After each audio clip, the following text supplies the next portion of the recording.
Thank you. Welcome to everybody who's joined the webinar this afternoon. On behalf of SALIT, which is the South African Learning Alliance for the District Health System, we really welcome you to this webinar. You can see our logo to the left top of the screen. And you can see it's a green shoot of growth and energy and connectedness and open boundaries, really place to learn and grow. So just to confirm then that the SALIT is a diverse group of people from government, academia, NGOs, and people with experience and expertise in DHS development. It's middle and senior decision makers, all 9 provinces, all national government, all 9 universities also, or 9 of the universities also involved, in NGOs, etc. So all of us the purpose of SALIT is then to facilitate knowledge and experience exchange and bottom-up learning on the district health system. We believe that the district health system is the building block and the governance level for the improvement of the South African health system. So SALIT has got a few working groups, and one of them is the Leadership and Management Development Working Group. And this working group then took the responsibility for today's webinar in terms of the topic and then also the groundwork in this regard. So we did a lot of scoping work, and we've got 5 universities involved in our working group, as well as 5 other provinces, and really dynamic thinking about what's happening, what can we learn. And we realized that, confirming that leadership and management development is the foundational capability of any health system. Yet we found that in the provinces, there's quite disillusionment about, a lot of money spent on leadership and management development, but somehow either it doesn't stick, or the system doesn't move, or there's just disillusionment. And there was a need for more workplace-based activities, and then ultimately also focusing in on systems leadership and not leader development, and systems leadership development. So yes, so that is the background. So today it's a dialogue about new ways of thinking about and doing leadership development for sustained systems transformation, and we draw on district and provincial inputs and experiences. So we really invite you to make use of the chat. So the chat is your tool today to really raise your voice, make your input, what resonates, what questions do you have? Please put that in the chat and be active. We would love to hear from you. Yes, so and we will have 2 speakers. So we will start off with Nomalanga from KwaZulu-Natal, and then followed by Ronel Bezuidenhout. You can see them on the screen. And then we will have a brief time to reflect, engage with the audience. Following that, we will have Maylene Shung-King from the UCT School of Public Health, and then also Obakeng, the head of department of the Northwest. And after them, the 2 of them, there will again be time for us to have a brief discussion. So I would like then to introduce Nomalanga. So we can move to the next slide. So Nomalanga is the director of Utukela district in KZN. She's been there for 3 years already, and she's got prior experience in several hospitals as a leader. She's got she's a professional nurse with a BCur and a Master's in Public Health qualification. So Nomalanga, thank you very much for putting these slides together, as we are looking forward and keen to hear from you. Thank you. Yeah, welcome, Beth. Hello, colleagues. Good afternoon, everyone. I'll be doing the presentation as it was shown. Well, in my years working with the district health system, I've come to learn that leadership is not simply about position, it's about people, decisions, and the ability to respond to uncertainty with clarity and purpose. The journey to becoming an effective leader in this space has been shaped not only by formal training, but by innovative approaches that challenge me to grow in real and often unexpected ways. Leadership in healthcare is unlike any other field. It involves navigating complex systems, responding to community health crises, and leading diverse teams, all while managing limited resources. Developing my leadership competencies in such an environment required more than theoretical knowledge. It required innovation both in how I learned and how I led. Next slide. One of the defining moments in my development as a leader was during the COVID-19 pandemic. We were faced with rapidly changing guidelines, community fears, misinformation, and pressing needs to maintain essential services. I was not only managing logistics, but I was also leading people through fear, burnout, and uncertainty. What helped me grow during this time was not a manual, but a shift in how leadership development was delivered. We engaged in real life lifetime leadership coaching, participating in mutual collaborative forums with other district managers. And I would like to also include the management teams, not only mine, but even those at hospital level who were very helpful during the time. And we received rapid digital updates and scenarios planning tools that supported decision making, which were all from our provincial department most of the time. That is how they helped us to learn.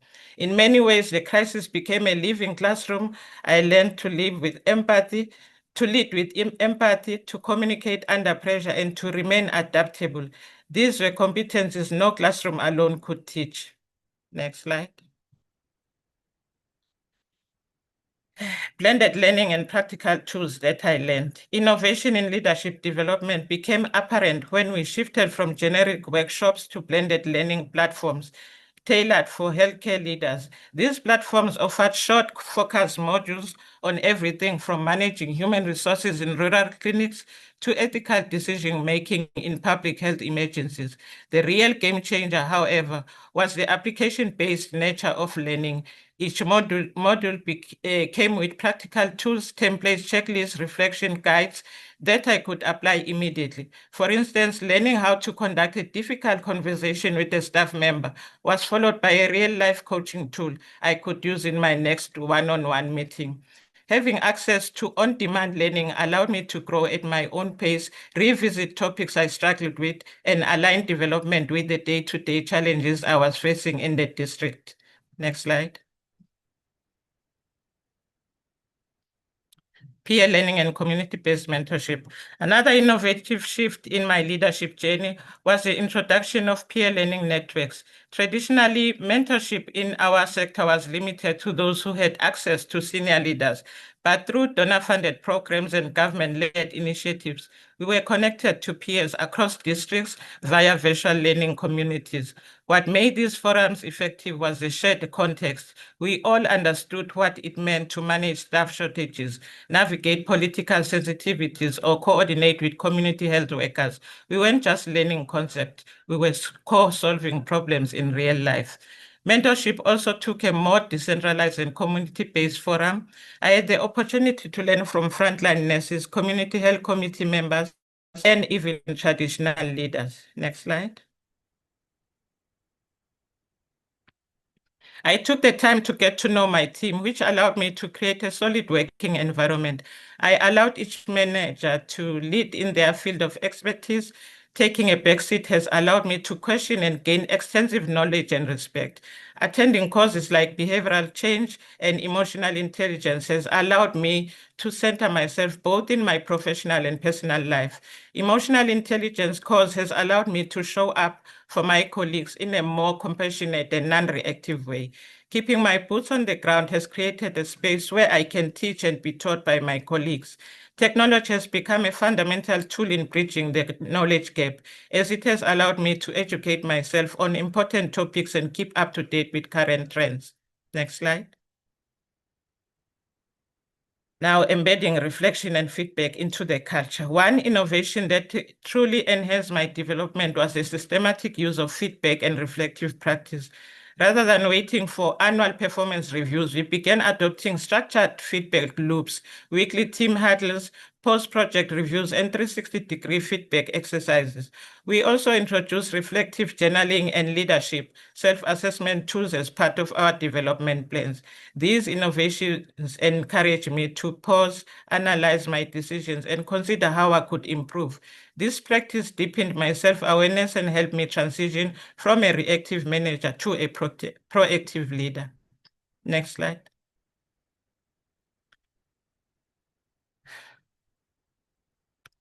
Leading without emotional intelligence and inclusion. District head leadership requires more than technical know-how. Emotional intelligence, empathy, listening, conflict management became critical as I led multidisciplinary teams through challenging times. Innovation in this area came in the form of immersive training, including simulations, role-playing, and emotional intelligence assessments. We also prioritize inclusive leadership through capacity building programs focused on gender equity, anti-bias training, and inclusive hiring practices. I became more intentional about who I was leading and how I was doing it. Understanding the lived realities of our staff and communities helped me become a more grounded and effective leader. Next slide. Conclusion, innovation as a mindset. Looking back, what helped me most wasn't one single innovation, but rather a culture of continuous learning. Innovation in leadership development doesn't always mean high-tech solutions. Sometimes it means listening better, reflecting more often, and learning from those around you. In the district health setting, where resources are often limited and the stakes are high, leadership development must be practical, responsive, and grounded in real experience. I'm grateful for the mentors, digital tools, peer networks, and reflective practices that shaped my growth. As we look to the future, we must continue to champion people-centered, context-aware, and innovation-driven approaches to leadership development, because strong leaders don't just improve systems, they change lives. Thank you. Thank you very much, Nomalanga. What an amazing input and really an epitome of continuous learning. Thank you very much. So we did ask Nomalanga to respond to the question, what leadership development experiences helped prepare you for and sustain you as a district manager? So there were a lot of examples, innovation, continuous learning, the crisis become a living classroom, really some great stuff, and mentoring. Yeah, really, thank you very much for that, Nomalanga. So we've got a few, we gave each of the members 10 minutes to present. So we are now moving over to the next person that will give input, which is Ronel Bezuidenhout. And her topic was, what is your experience of offering mentorship in leadership development? So Ronel is a district manager of Overberg District in the Western Cape, Department of Health and Wellness. She's got a lot of rural health experience in the Central Karoo, in Cape Winelands, in the Overberg. She worked for Love Life NGO. She completed the postgraduate diploma in the Oliver Tambo program, and now she's busy with a master's in public health. And her motto is to inspire, to equip, and to support. So Ronel will be speaking about a reflective journey as an Oliver Tambo Fellow mentor. So just for information, the way that the Oliver Tambo Fellowship program runs, it's an 18-month program. And those that are on the program are mentees, and a mentor is allocated to each one of the mentees, the students. And then once you've completed your diploma, you are then expected to be the mentor for the next cohort of mentees, to ultimately grow a mentor cohort for the whole country. So that was her journey, and we're looking forward to hearing from you. Thanks, Ronel. Good afternoon, colleagues. I've been asked to give you a brief overview of my personal reflection as an OTF mentor at UCT. So just a disclaimer, I am not in academia and I'm certainly not an experienced mentor, and neither am I speaking for my mentee today. What I am is a public health professional appointed in a leadership position in the Western Cape Department of Health, and I'm a lifelong learner. So slide 2. As a public health professional, I embarked on a transformative journey, taking the first step when I started the Oliver Tambo Fellowship Postgrad Diploma in Health Leadership at UCT in 2020. And due to the COVID-19 pandemic, our academic blocks were unfortunately online and we had no mentoring in place. Although I've been a manager for many years, this was the real starting point in my leadership development. So entering the OTF space, being surrounded by so many experienced leaders from within government and the private sector, I felt very much like an imposter, and being challenged with new health systems, strengthening concepts, and very foreign reflective practices was daunting and overwhelming. I was the student who did not submit a reflection paper after my first blog. It was too uncomfortable, and at the time, I really did not grasp or understand the relevance or the value of reflective papers. In 2020, post the completion of my postgrad studies, I was invited by UCT to mentor an OTF fellow. And so despite my OTF qualification and my leadership experience, I doubted my ability to contribute meaningfully. I believed that I was unqualified, had no experience, and therefore could not make a meaningful contribution to the fellow. So of course I declined this opportunity. And when the mentoring role was offered again a year later, I decided to be brave and I accepted the opportunity with some renewed courage. And so by early 2024, I began my OTF mentorship journey. So what changed for me? The answer probably lies in months of dedicated leadership coaching and regular reflective practices. Yes, I'm speaking about the same reflective practices which I feared during my first OTF blog. This contributed largely to me reshaping my mindset, or maybe I just didn't know how to say no to Dr. Beth Engelbrecht again. My leadership coaching primarily focused on refining my communication style. As someone naturally driven by action, I had to acknowledge that my approach sometimes prevented me from achieving the desired outcome. So through intentional practice with an amazing supportive coach, I attempted to cultivate my active listening skills, aligning my verbal and non-verbal communication, and authentic communication towards honest and trusting relationships. Accepting the OTF mentorship role was an opportunity to intentionally apply and craft my communication skills. So I was really nervous stepping into this unknown space, but after all the investment into me as a leader within the department, I felt the responsibility to embrace the unknown. And so the mentee became the mentor. So slide 3. As with everything in life, this journey was and still is filled with many challenges. Our first engagement as mentor and mentee was really filled with nervousness and uncertainty, and I had no prior experience as a mentor, and my mentee had no prior experience in receiving mentoring. We were really, truly two rookies with no idea what we were doing or where this journey would take us. And we had no instruction manual, and both as nurses, we kind of want that, but neither one of us was sure what to expect, but we settled into a casual conversation and getting to know each other. And because of the nervousness and my own discomfort of silence, I filled the space by talking about his studies. And that was probably my first wrong step, as I did what I usually do, which was to take control of a conversation and directing it to where I felt most comfortable. We ended the conversation with no clear direction on the way forward or commitment to the next engagement. Leaving this conversation, I felt like I failed myself and my mentee's expectations. I felt she was able to see right through me as the imposter I was. I knew I talked too much because of my own discomfort and fell into the trap of taking the lead. But as an Enneagram 8 who refuses to fail, I took control of my own behavior, and what I did next was probably the most significant right step for me. And so for those of you who have not engaged with Enneagrams before, an Enneagram is just a personality framework that helps us to become more aware of our motivations, our patterns, our strengths, weaknesses, and our blind spots. We use that in our leadership coaching journeys, and it truly supports you as a leader in just deepening the relationship, both with yourself, but also understanding others around you. So I sat down after my first engagement with my mentee. I reflected and on what we talked about versus what I could and should have maybe talked about. I reflected on my own personal coaching learnings and went back to my notes on the Thinking Environment course, and I reflected on how to do better next time. Because like my favorite female poet, Maya Angelou, said, do your best until do the best you can until you know better, and then when you know better, do better. So the greatest challenge right through our engagements for my mentee probably was just her ability to prioritize the study-related activities over other competing priorities within the system.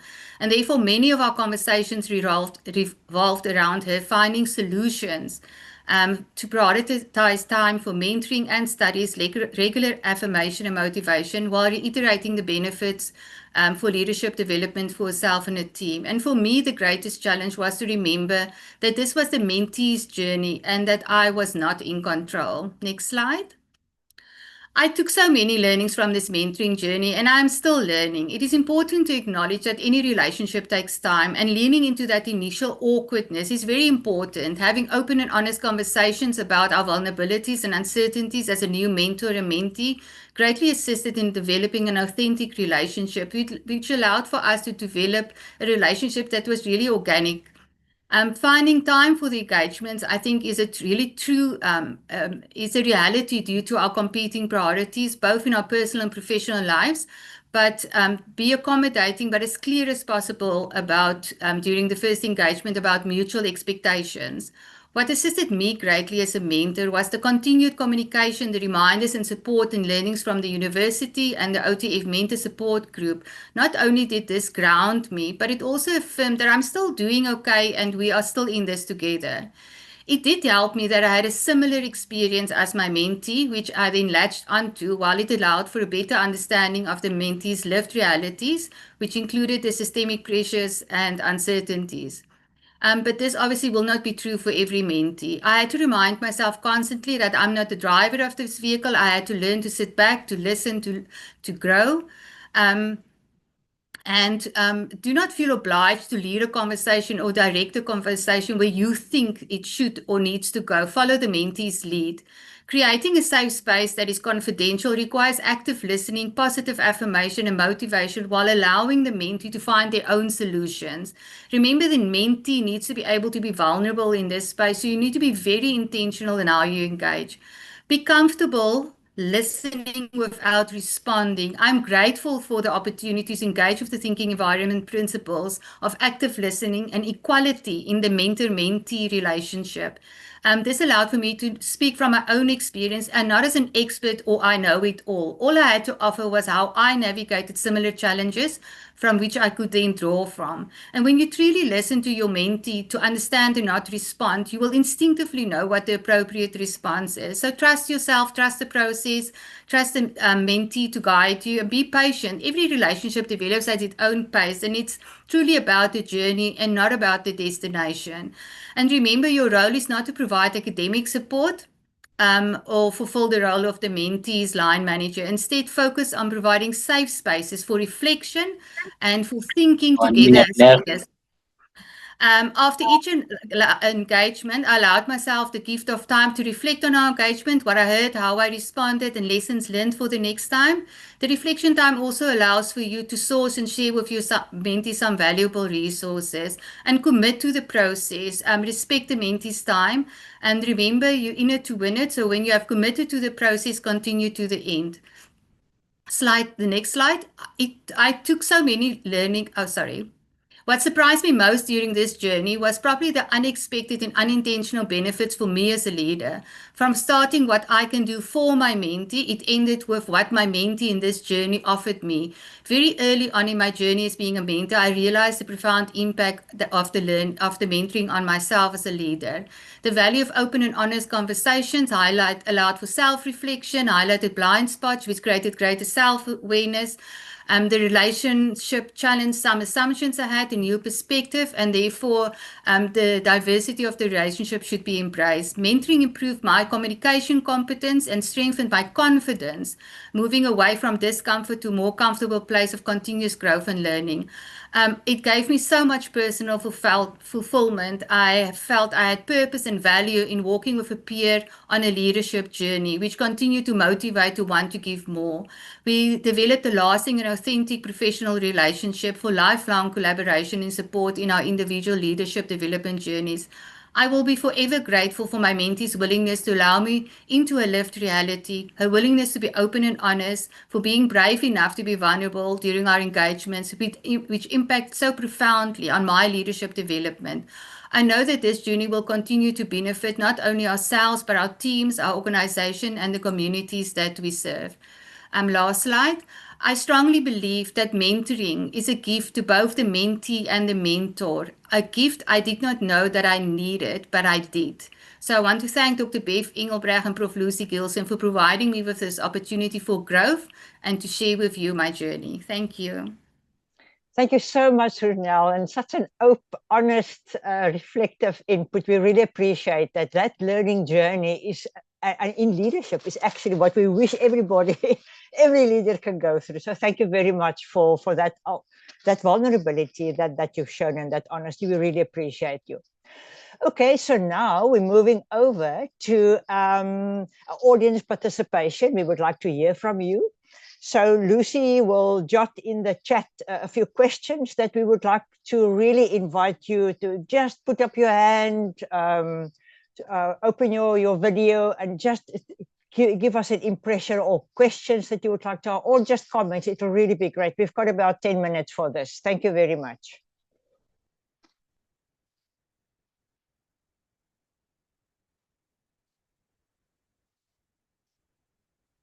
Lucy? So just to confirm that the questions we're asking you are, what experience of workplace-based leadership development can you share? How did you learn how to become a leader and to act and behave as a leader? And do you think it's necessary to rethink the way we support leadership development? And if you do, why? Over to you. Thank you very much, Lucy. Clearly, the classroom seems to be not enough from either of the two presenters. We really appreciate that. Any thoughts? Please either put it in the chat, but we would like to hear your voice. That's a dialogue.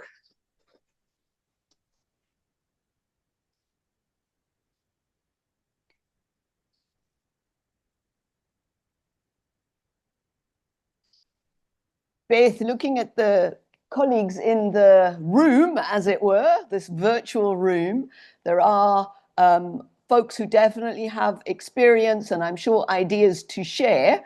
So I wonder if I can call out a couple of people just to get the conversation going. For example, Warren Caesar, what are your thoughts? And I'm also tracking comments in the chat box. Oh, and Beth, I see Bulela has raised a hand. Over to you. Thank you very much. So whilst Warren is thinking about the question, Bulela, would you like to go? Thank you. You just unmute.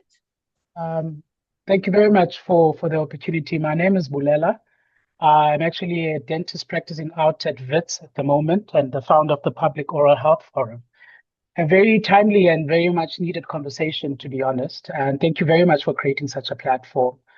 My initial thoughts, and perhaps I hope I can engage also later without hogging the mic, is actually on the second part of the question, whether or not a rethink is actually needed in terms of how we view and look at leadership development in I guess the district health system or even beyond, or the healthcare system more broadly. My first and simple answer is definitely yes.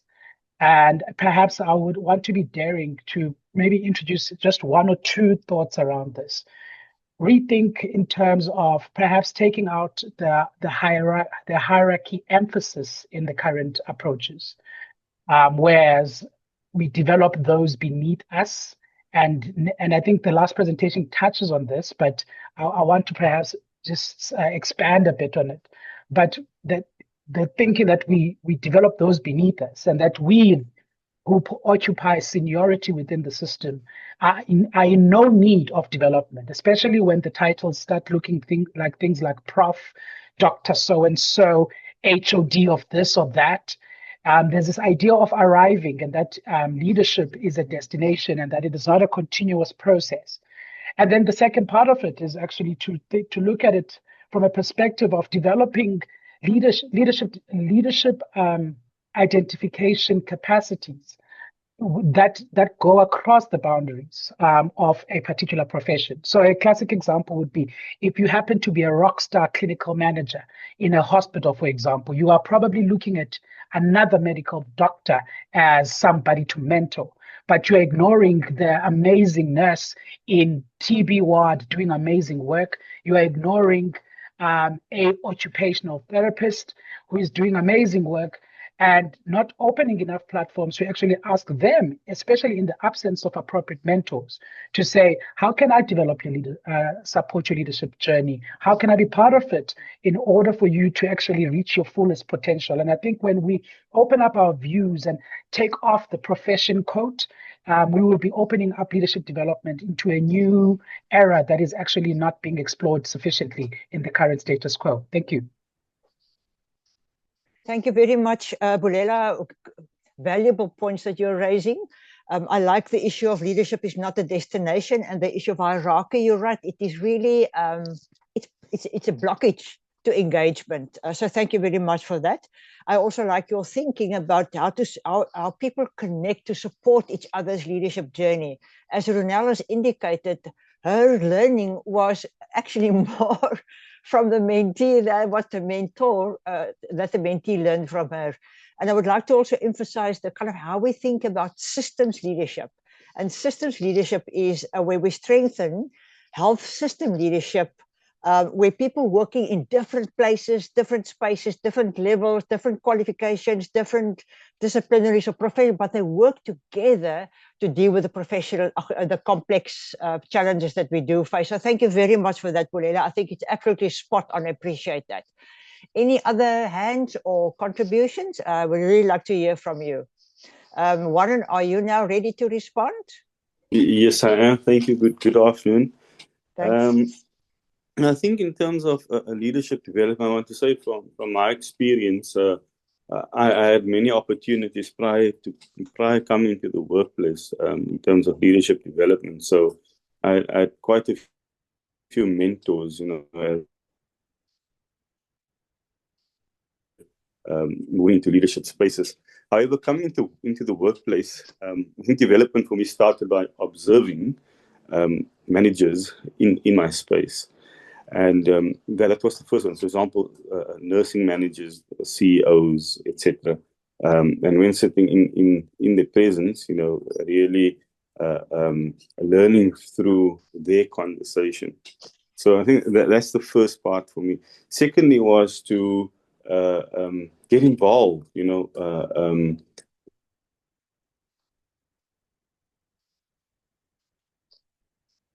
lead specific spaces. So I think for me, it was about volunteering to be part of the Occupational Health and Safety Committee.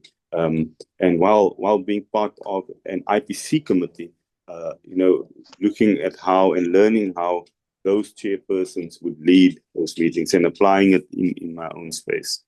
And then thirdly, I think we need to be intentional in our conversations with our managers in terms of what our career path, those opportunities in your performance discussions, and really dive into those developmental discussions about yourself.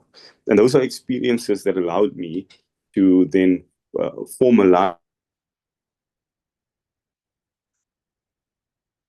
in the form of whether it's short courses or official learning processes through university, etc.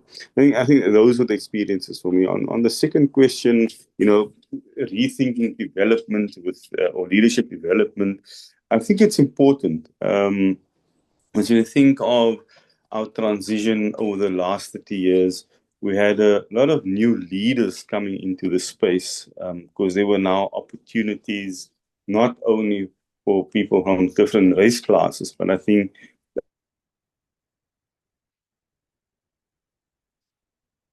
patriarchy and allowing the male gender not to have all this power in leadership, but to see a transition towards our female gender, and that was quite so that is new, and I think we allowed for our leaders to come into spaces and to learn. I think we are now in a space where we have embedded a little bit of our new leaders in the space. And how do we need to rethink it? I think now it's for our current leaders to start identifying, potential successes and really think through succession planning. And if I listen to how well-rounded Ronel was presenting the mentorship and mentee relationship, it's testament that leadership development is really strengthening and growing within the province. So I think there's opportunity now to look at what is a succession plan. For example, we take Ronel's district in terms of her management and leadership group. Who would be leaving in the next couple of years to 5 years, and who are the potential persons that can be developed? So when we step into the space, that we are partially prepared and still taking the onus to continuously develop oneself as a leader while you are occupying the leadership space. So I think for me, it's about, seeing opportunity, taking the opportunity, developing yourself. And now for the department to say 30 years after democracy and new leadership coming through is, how do we now start with succession planning a little bit closer, to those that are in the trenches and will be the potential new leaders within the department. Thank you. Thank you very much, Warren. I'm glad that you touched on the issue of succession management and succession planning. It's definitely something that this Leadership and Management Development Working Group wish to explore a bit more. It seems to be a recurring theme wherever you go across the country.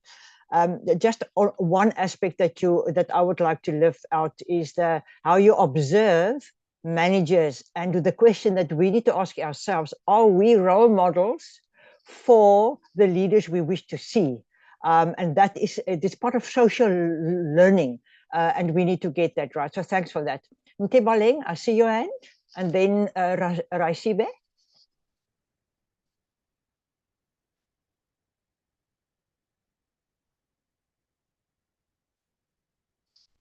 Can Mtebaleng unmute?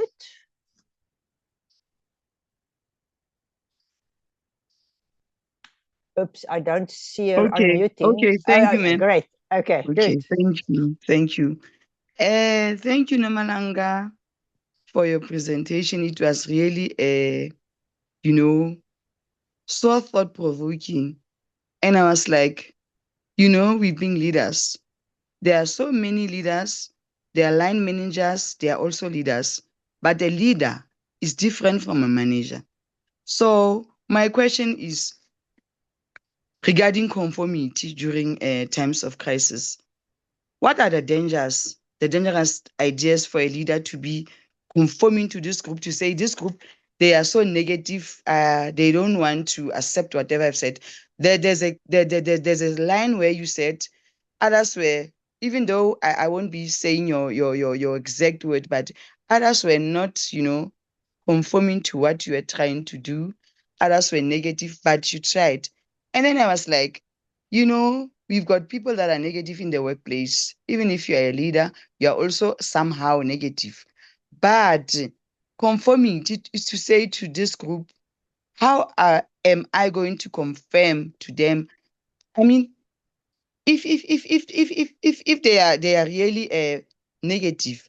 So I just wanted to know, how did you manage this crisis, which is really conformity? It's a very dangerous idea. If and I was saying to myself, we've got so many types of leadership.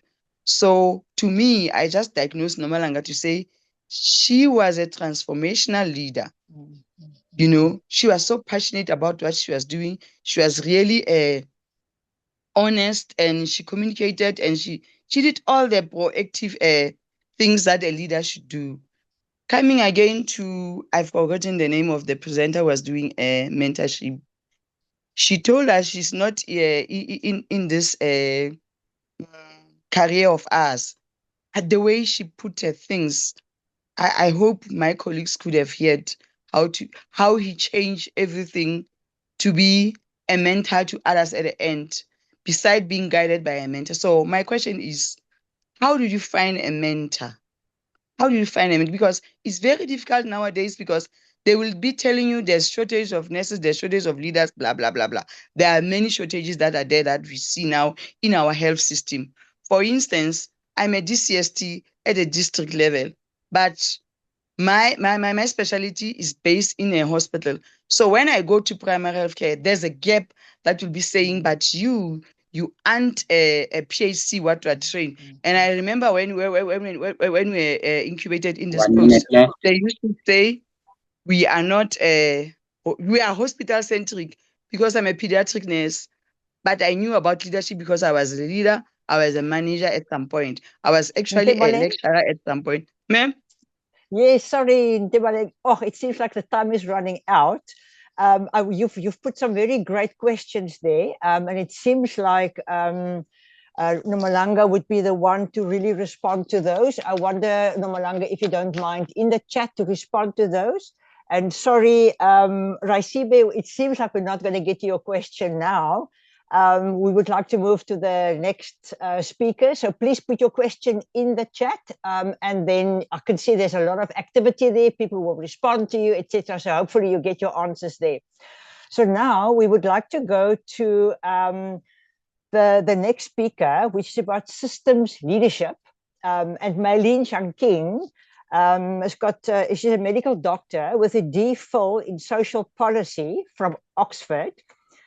She plays a leadership role previously in the UCT Children's Institute, and currently she's involved with multi-country research related to NCDs. She's also the convener of the UCT School of Oliver Tambo Fellowship Program, the postgraduate diploma in health leadership. So to Maylene, our question is, what is systems leadership? Why is it relevant to South African DHS? And what is the particular value of workplace-based leadership development approach? So over to you, Maylene, and thank you very much. Thank you very much, Beth, and good afternoon, everyone. And thank you to Nomalanga and Ronel for so beautifully laying the ground already for this, for these thoughts that I'm going to share about systems leadership and what it means in a health system or a district health system more specifically, and how we could think about the development of systems leadership capacity beyond the traditional classroom model. And I'm also looking forward to hearing all of your thoughts on the issue. So the next slide. Next slide. So I'd like to just highlight some skewed perspectives that I feel we have about leadership. And firstly, that leadership is mainly about individuals. And we often think about leadership as only nested in individuals that are in designated management positions, and quite often think of leadership as only about those in senior positions. And in response, sometimes, because we think of leadership as only nested in individuals, we often believe that problematic leadership can therefore be fixed by sending individuals on training courses.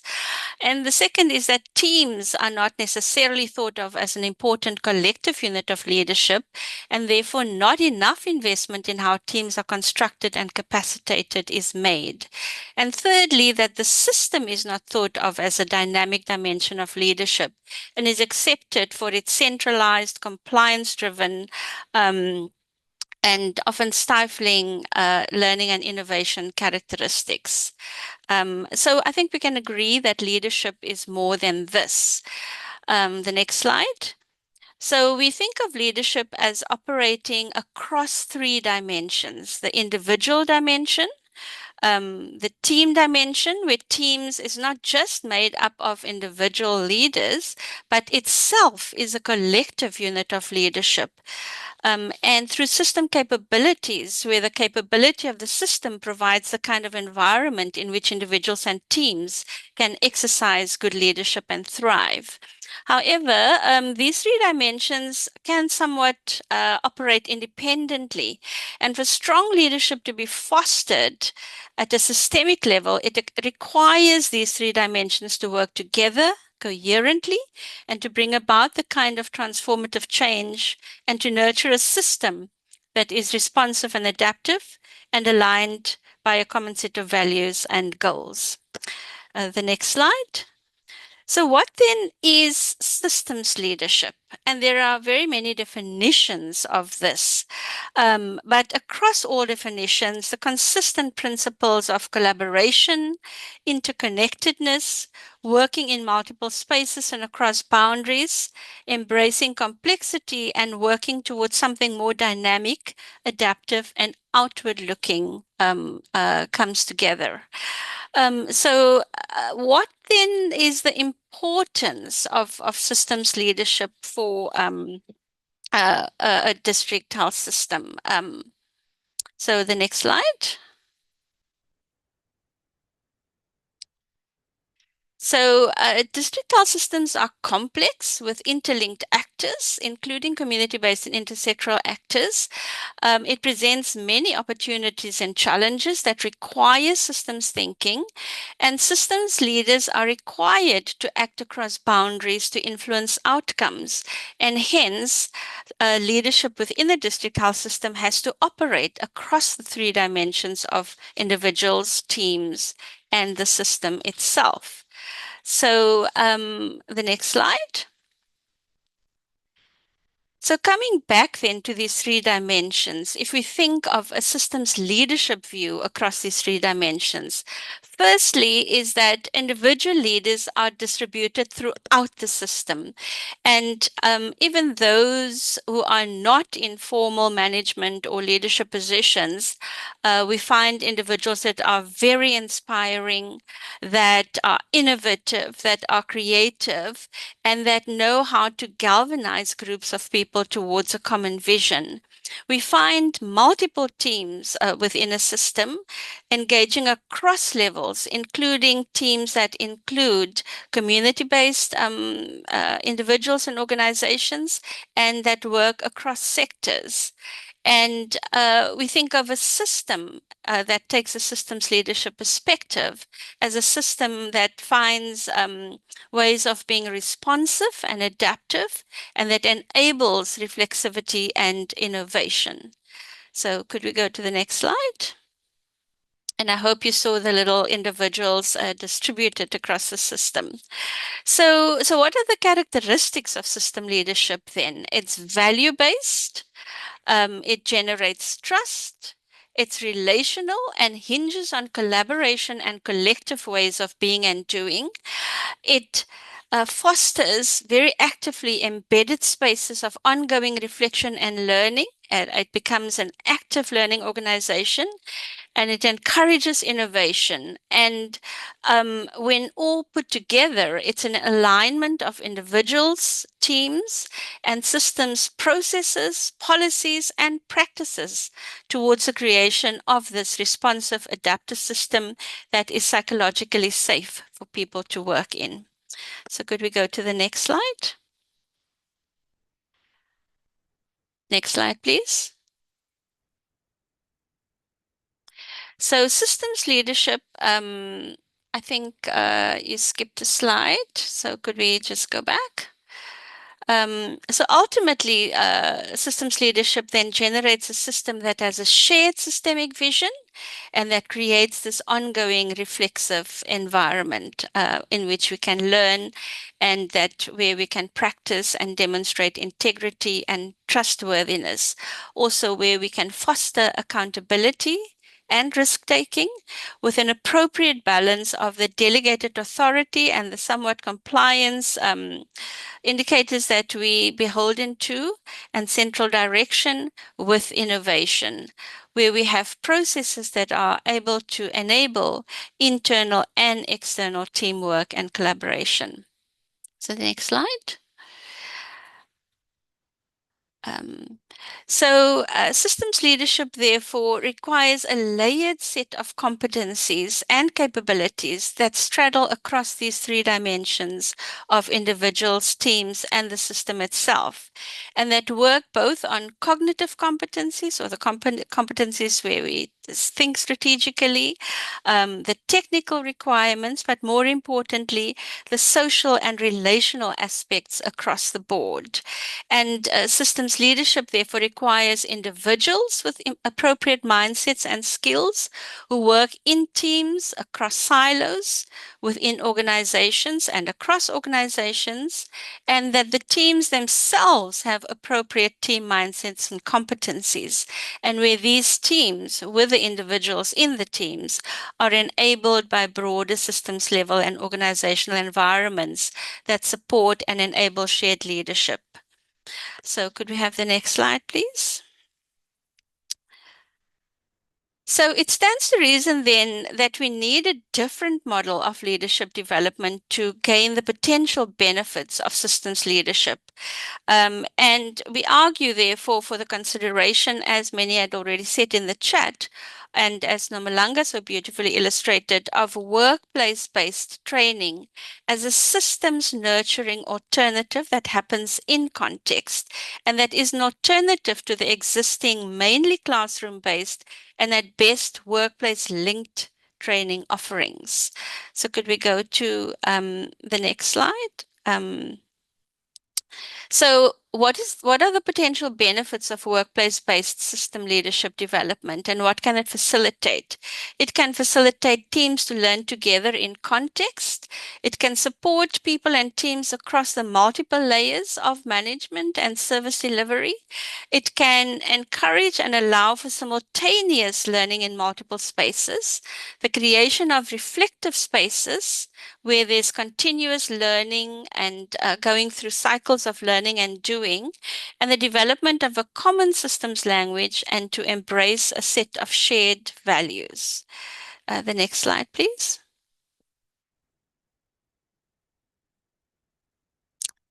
So at a sub-district level, it means that we can support people and teams across the layers of management and service delivery within a sub-district, from facility through to the district hospital, including sub-district and district management teams. We can allow for peer learning and feedback, and we heard already so beautifully about the value of mentorship for both mentor and mentee. It can be focused around workplace priorities, needs, and challenges, and ultimately be driven from within the system and contribute thus to the strengthening of the system. So the next slide. So in summary then, putting all of this together, systems leadership is not just an alternative, but it is critical and necessary for the building of resilient, responsive, adaptive district health systems. And leadership development, therefore, must be a continuous, context-driven, and embedded in practice pursuit. And the alternative of workplace-based training is a powerful and potentially scalable alternative to our current traditional models of leadership development. And that is where I will leave these reflections. Thank you, Beth. Thank you, Maylene. A lot said, a lot of valuable inputs that you've given, and really a lot of learning. And one thought I have is that how do we change our workplaces into leadership learning safe spaces? And perhaps that is an aspect that we need to explore. And I think us as a leadership and management development work group will apply our mind a bit more to that. But also just one thought of a question that Nomalanga asked, and she made a comment about people who are negative. And just one learning from my side personally is that a person in a leadership role, and everybody has got influence over anybody else, is a leader, doesn't have the luxury of being negative. I'll stop there. Okay, I want to introduce then the next speaker, which is, where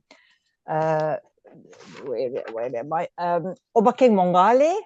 He is the head of department for the Northwest Department. Now he has got a lot of experience in the senior leadership role. He's got a master's in industrial psychology. He's got a postgraduate diploma in financial management at Northwest University. He also completed the Oliver Tambo Fellowship Program. He was an accounting officer for 13 years and involved in the health sector since 2000. He was also previously the head of Department for Public Works and Human Settlements, so a very experienced leader. Obakeng, thank you very much for joining us. The question we asked you was, does system leadership and the program of workplace-based leadership development offer value to the Northwest DHS, and why? Thank you so much. Thank you very much, Professor Engelbrecht, and good day to colleagues. Let me start by saying that all the inputs made by the three colleagues are important to take into account whenever we develop any leadership development models in the context of the DHS. Next slide. My colleague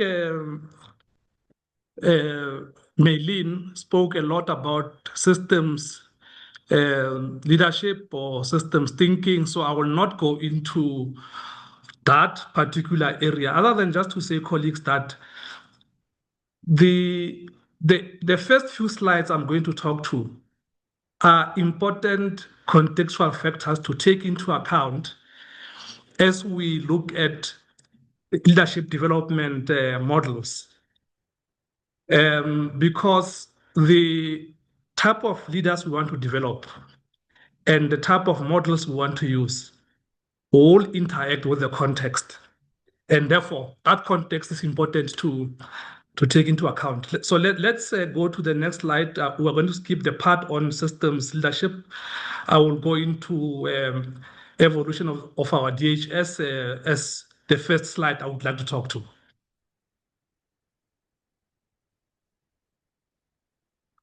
Let's go to the next slide.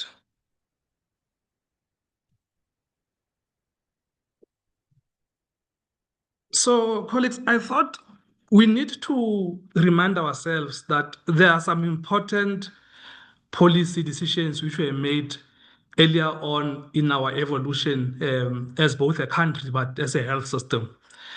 The original ANC health policy spoke about a few things that are important to take into account, even though we might not have done them well over the years. But we need to take them into account as we develop new leadership development models. Firstly, that policy document says teamwork should be emphasized in looking at the DHS. And of course, we know that we work in teams, whether it is in a hospital or a district setting, and that the primary healthcare approach is what would become the nucleus of our health system. But importantly, when the RDP was developed, one of the chapters in the RDP also speaks about health, and it says health should be viewed from a development perspective. And this is important as you look at development of future DHS leaders who would appreciate the interaction that the DHS in particular, but the health system generally, must have with other aspects or sectors of society. That we must manage across sectors, because that's the nature of the environment we are in. It's not possible for you to see yourself as a silo, whether you are in health or any other department. But in this case, the DHS cuts across various sectors in a district. Hence, we speak about social determinant of health, because these are factors coming outside of the health sector, yet have got an impact on the functioning of an effective health system. And of course, the policy document I've referred to also said the health education we give to personnel, and in this case, I want to say leaders in our instance, should be multidisciplinary, gender sensitive, problem-oriented, and community-based in character.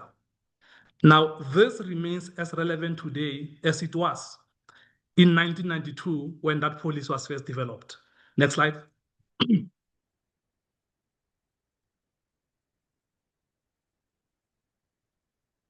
I also want to just briefly talk to colleagues about what characterized the earlier gains in DHS that we saw in the Northwest, and also say that these are important for us as a province, and I want to argue for any province to look at when we develop this new or innovative leadership development models in DHS. Firstly, those years we had solid, ethical, passionate political leadership. And I'm raising it because you are not just bureaucrats and leaders in the health system. Some of you are members of NGOs or, let me say, political parties. And I'm sure you will agree that we are likely to be characterized by coalition governments across provinces in years to come. Now, when you influence decisions about who must lead the health system, you need to take into account that these leaders are important enablers. We can come with all the important, innovative leadership development models, but these enablers are important in our context. There was robust engagement in our department, with very little personal interest and ulterior motives. It used to be a pleasure to listen to colleagues every quarter, tearing down their work and putting it together again, all with a view to improving the DHS. Thirdly, there were very important products of the old system. These are guys who came from the municipal sphere. Most of them were what we used to call health inspectors. Today, they are called environmental health practitioners. And they came from municipalities and merged into the DHS. And I'm just afraid that sometimes we tend to throw the baby with the bathwater. And this is important factor to consider, that as a district or when you function in a DHS setting, municipalities are a very important part of the work we do. In fact, I would even say when we recruit in the health system, people that also have functioned effectively at municipal level are an important cohort of people to look at based on previous experience that I've just raised with you. I'm not going to go into all these things because of time considerations. I just want to raise one point also, that in those years, particularly in the early 2000s, the department was characterized by a very strong culture of learning. There was an insistence that we should get exposed to the OTF, Oliver Tambo Fellowship. A lot of our colleagues were exposed to the systems approach at UCT. And the department those years explored this whole notion of becoming a learning organization. Now, these cultural considerations are important to take into account as context within which these new leadership development models must thrive as we go forward. Next slide.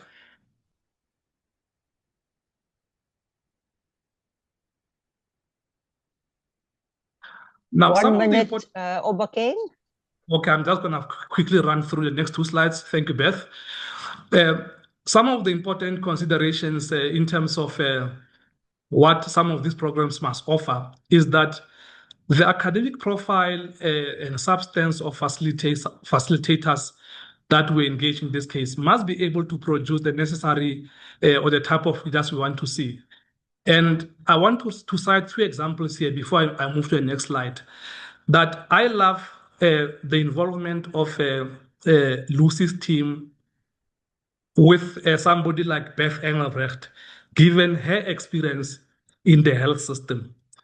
And one of the important lessons also to share here is that whilst we don't always use the National School of Government, some of their models are quite important in that they take the academic rigor that is brought by academics and the practical experience brought by bureaucrats of the old into the learning environment.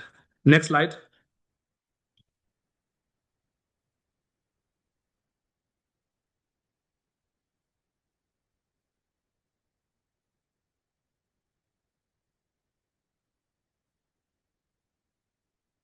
So the type of programs of models we're talking about here must produce leaders who can manage better in teams. Some colleagues talked about conformity earlier on, so the leaders who can break down groupthink, factions, and so forth, navigate through volatile, ambiguous, complex, uncertain times, and so forth. And importantly, understand that communications is key. Often we are guilty of not failing to do things, but failing to communicate what we have done. The last point I want to make, colleagues, which is in the next slide, and sorry, Beth, for taking 2 minutes extra. Can I just go to the next slide and say, we are working with UWC and UCT in terms of producing some of the DHS leaders of the future. And these leaders who are produced from these programs should be able to understand that management of these important stakeholders is key in the DHS settings. Traditional leaders, traditional healers, local government and other departments and business. Without being able to do these things, we would not be able to make traction in the work that we're trying to do in a DHS setting. And as I said, the work we're doing with UCT and UWC hopefully will be able to help us produce this type of leaders I've referred to. Thank you very much. Thank you very much, Obakeng. We allowed you a minute or two over, so thanks for also sharing all your experiences.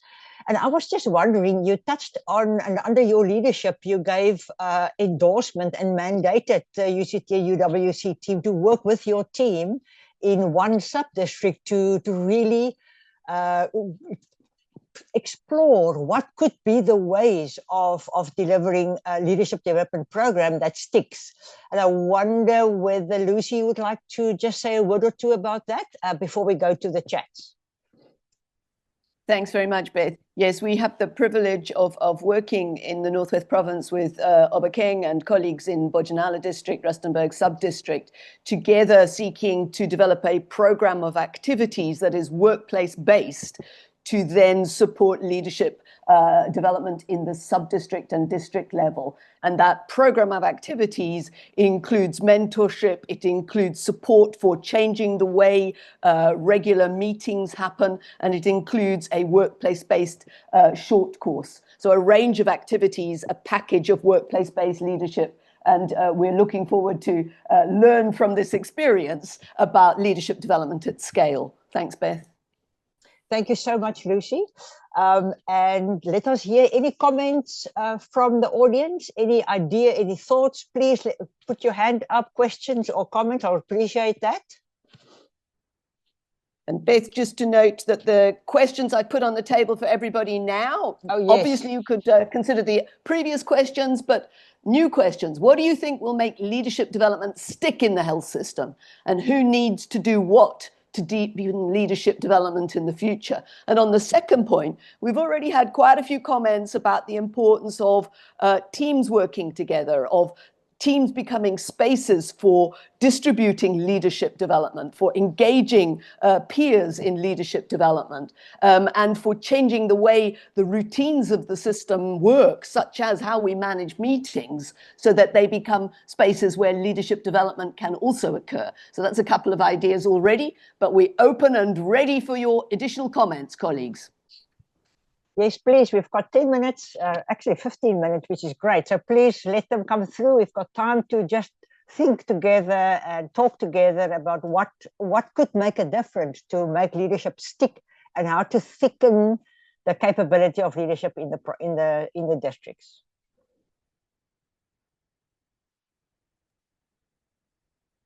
Yes, Bulela?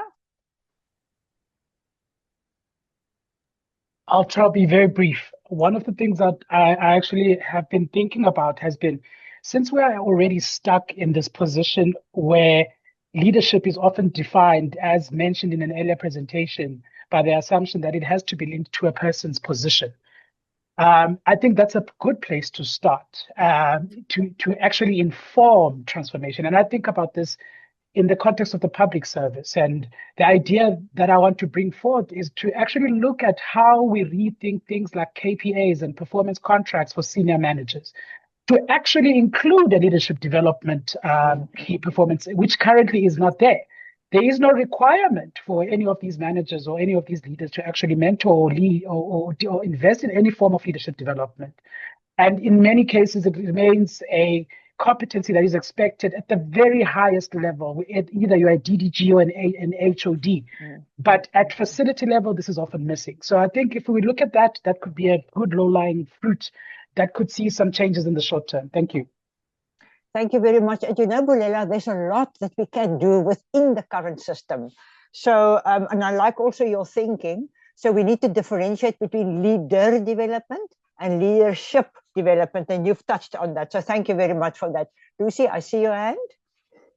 Just commenting that in the chat, there's been quite a lot of reference to the need for employee performance agreements to take on board the role, to recognize leadership, but also leadership development and mentorship. Such a good example of how the system needs to change to support leadership development. And I noticed that in the chat, Ronel Zondo has been chipping away there with lots of great ideas. So I wonder if Ronel Zondo would like to contribute. Thanks, Beth.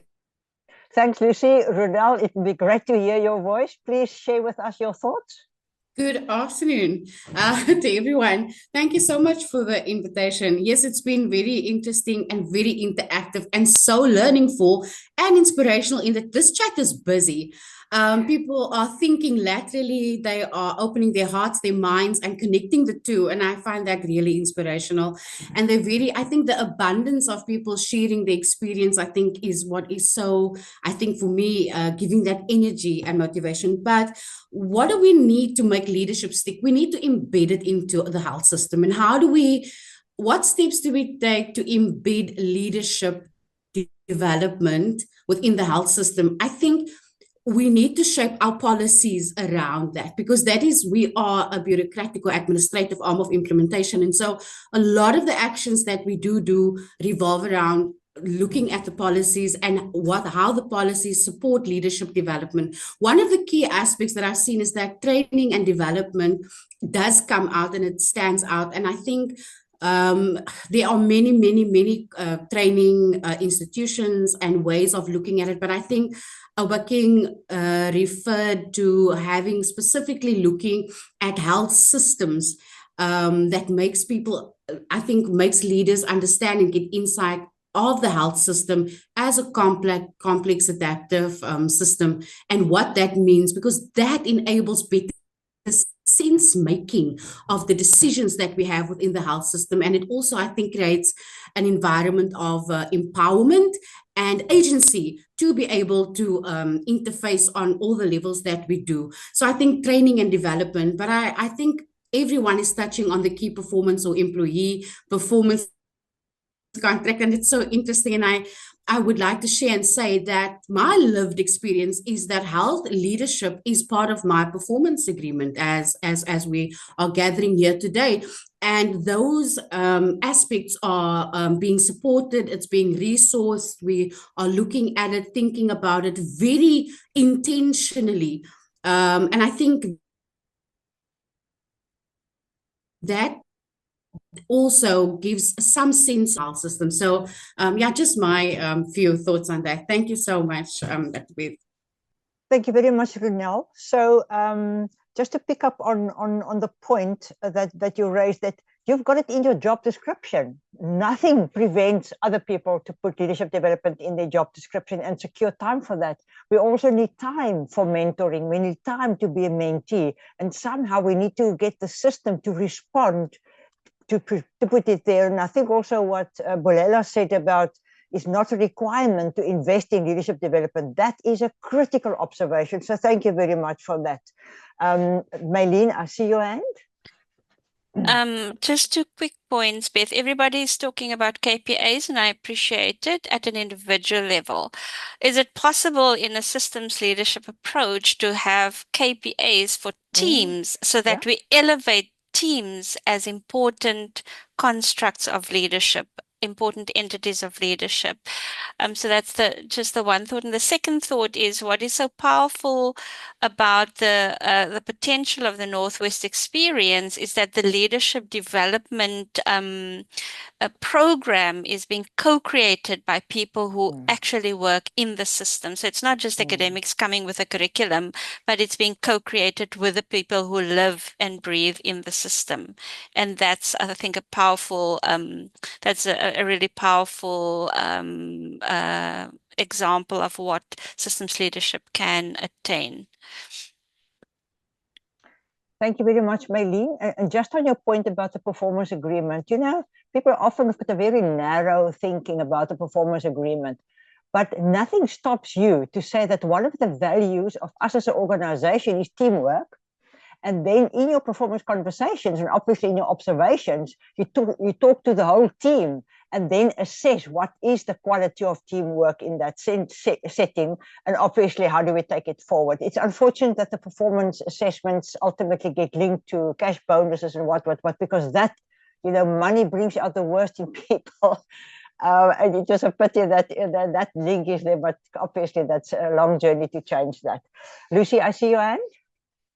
I'm just wondering, Velile Ngidi, forgive me, has made some comments about culture and the importance of organizational culture in the chat, and I wondered if they would like to raise their points verbally. Velile, over to you. Thank you. I was caught off guard there, but I just think, it revolves around, you know, existing policies around performance, staff development and performance management. In the sense that the culture is that it's not really worth it. Like you said as well, that it's all around money. So you give the minimum and nobody then cares. If you give a 3 out of 5, everybody gives a 3 out of 5. You don't have to motivate for good performance. You don't have to justify poor performance. And it's accepted, and it goes on year after year after year. So the general value of the program that is meant to be very good on paper, then it's completely eroded. So I just think if the organization has a culture of valuing good performance all around, plus also rewarding good performance and celebrating it. I know there has been attempts like you have for good performance, but I think we just need to really build that into the system and really strengthen it, because I think that is the main thing that's really sabotaging our policies that are otherwise very good. Thanks. Very insightful. Thank you, Velile. Lucy, I see your hand. Yes, Nomalanga raised the point about the training of health professionals isn't supporting systems leadership. So that raises the issue of what sort of training is being provided on leadership to those who become health professionals, as opposed to the training that is dedicated to leadership development. And I noticed that Bulela also raised the issue of what's the role of health sciences in developing leadership. And I wondered if Renee English might like to add comments on that, but sorry to put you on the spot. But the other thought I had, Beth, is Robert Sirwell has raised an interesting question about how we assess changes in leadership practices. So that might be something else to pick up. Thank you very much. I like those comments. Renee, would you like to respond? I think these are valuable contributions to our teamwork as well. Yeah, thank you. Lucy's going to have to repeat the question because as she asked it, I got disturbed at home by my daughter, so I just needed to be rephrased again, please. Sorry, Lucy. No problem, Renee. What is the role of health science faculties in leadership development and in relation to health professional development specifically? And Beth, just to note, Annalette has a hand up too. Renee, I see that. Thanks. Yeah, thank you. You know, I suppose I will start by saying that universities have multiple roles, teaching and learning, research and social impact.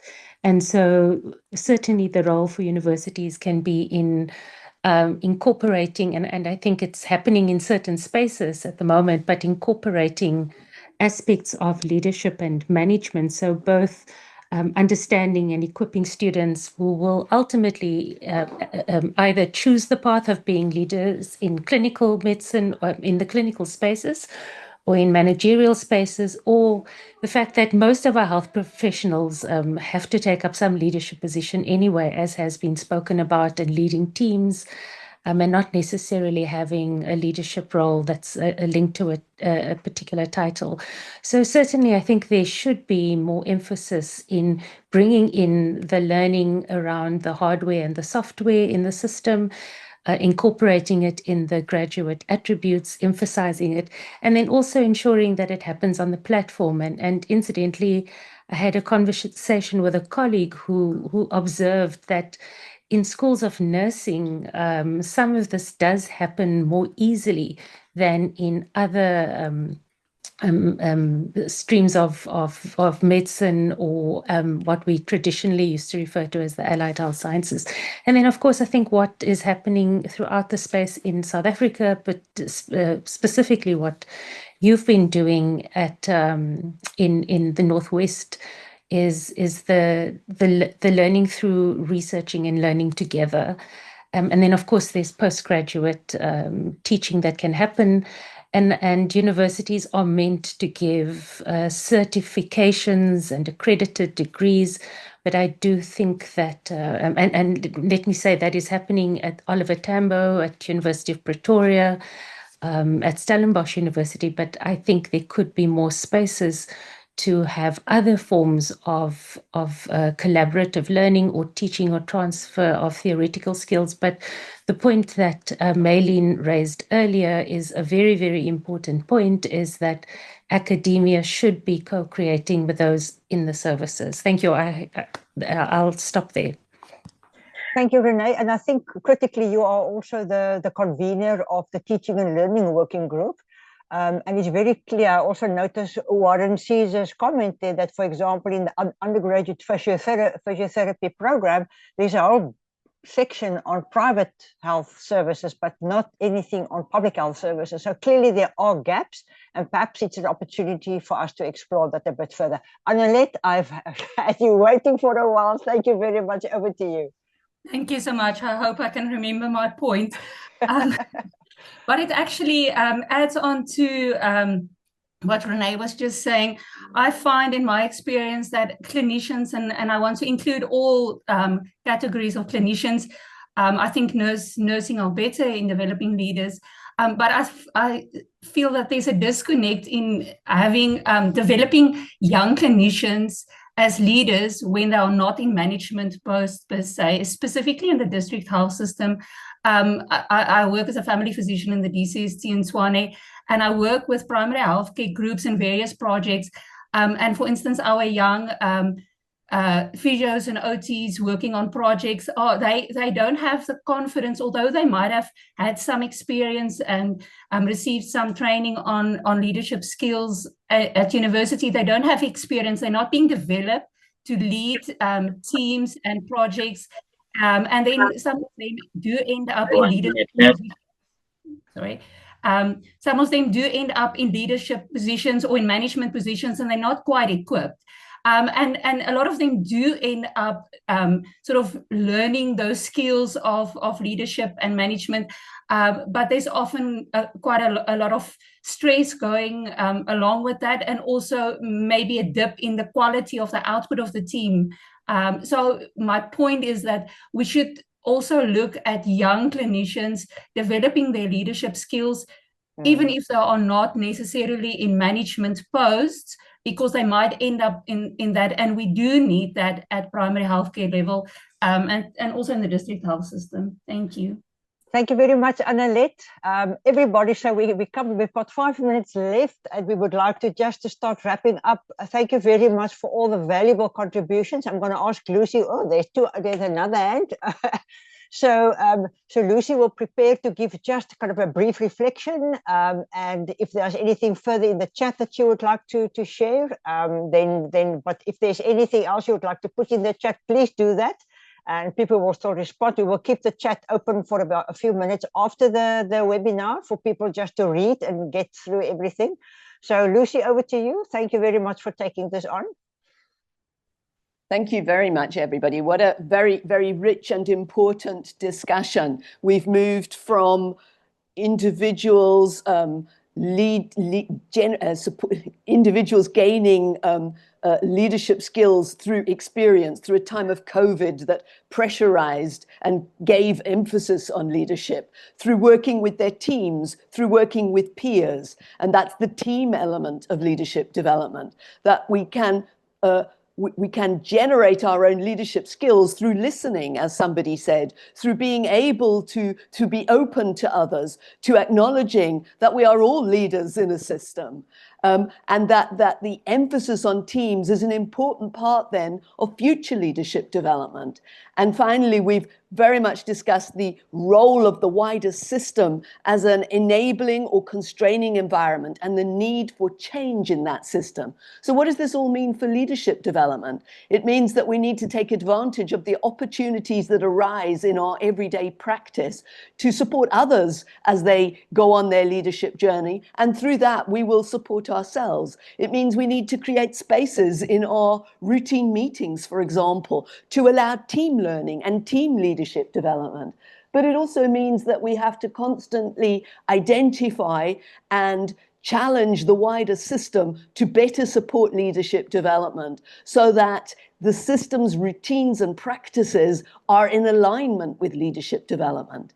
And there are many players who are part of the system that can support system leadership development, from the HRD groups who are so vital, to the politicians who head up our health system across the country, to the faculties of health sciences and the groups already involved in health leadership development. We're all part of the system for leadership development. And together we've got to think how to do things differently by engaging with each other, and most critically, by engaging and learning from the coalface, from the front line, from those at work in leadership roles, including our communities and wider groups. So there's so much to take away from this. I haven't done it justice. The chat has been fantastic, Beth. We really appreciate all the engagements. Thanks, Beth. Thank you very much. I will not take time to go through the chat, but also thank you very much. So perhaps just to put it all together, just to say that the Leadership and Management Working Group have got a few planned activities. There's a SMJ paper that's en route to be published. And from that, we will start also looking at some policy briefs that can be distributed. We're also thinking of further webinars. The one is the strategic role of HRD units in leadership and management development, the issue of the centrality of leadership and management development as a strategic priority with all the HRDs in one safe space. And then there are relevant issues. You know, how do I take care of myself? How do I get a workplace, work-life balance? How can I develop an endearing culture in my organization, etc., etc. So many. And then ultimately, just to indicate that the recording of this webinar will be sent to everybody who has registered. And some people have asked for the slides, so you have Caresa's email. You can email her there, kgovender. But then also we invite anybody. Look, Salad is not, you can see there the logo, it's open for anybody who would like to join. I'm very glad to see Bulela here. I'd love to have you on the Salad group and the Salad mailing list, Bulela. But everybody else, please send Caressa a mail, join the Salad. We are part of the WhatsApp group, and we communicate, we share, and then you're also on the mailing list for the next webinar. There's also a listserv that people can join.